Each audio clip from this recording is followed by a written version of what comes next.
So we're talking about the digestive system today, which obviously it deals with the intake of food for you to then break down that food, digest it, and absorb the nutrients from it. So obviously it's going to start with the mouth as the intake. We're showing here in the thoracic and abdominal cavities just the placement of the various organs so you learn the location relative to each other. So if we're going to remove the lungs and remove the heart, when you chew your food and then swallow, when the food gets to the back of the oral cavity, the back of the mouth, it's going to then move down the pharynx. There's a certain point the tongue's going to help push the food back, and there's a certain point where it's going down. And then this shows this light colored back here tube. That's the esophagus. It's behind the trachea. And so initially the food does go down the pharynx, which is shared with the respiratory system, but then it branches off. And so when you're breathing, the air goes down the trachea, which is in front. Food goes down the esophagus, which is right behind the trachea. And your epiglottis closes whenever you swallow food, well, whenever you swallow in general, to keep the liquid or the food from going into the trachea and then into the lungs. So the esophagus is going to move down.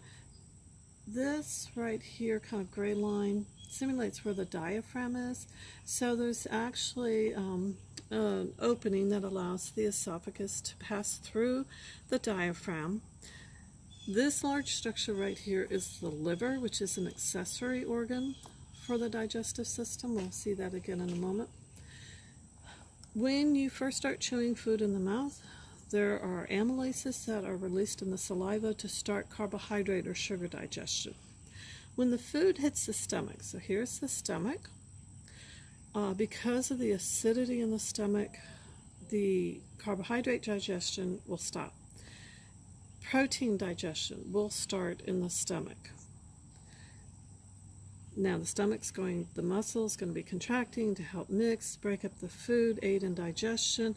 You see this yellow underneath here, that is the pancreas. If we remove the stomach, the pancreas is actually, this is showing part of it, is kind of tucked under and behind the stomach.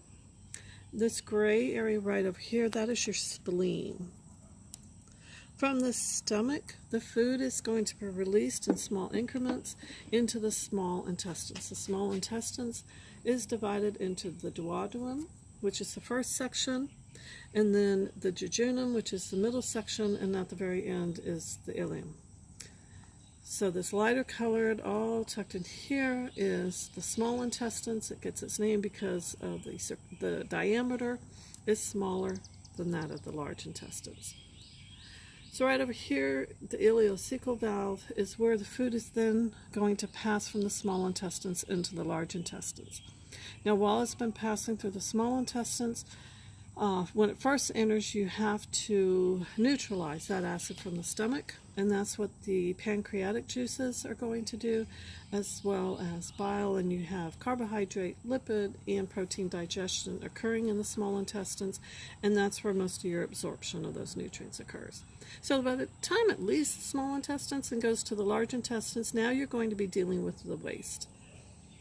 The substances are going to move, the chyme as we call it, will move up the large intestines.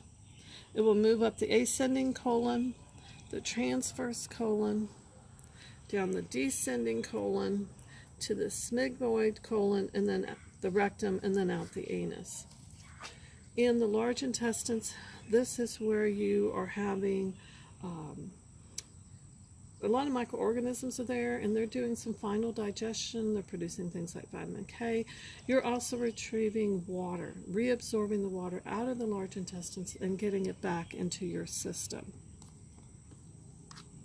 And this just shows from the back side the small intestines, the pancreas, the large intestines.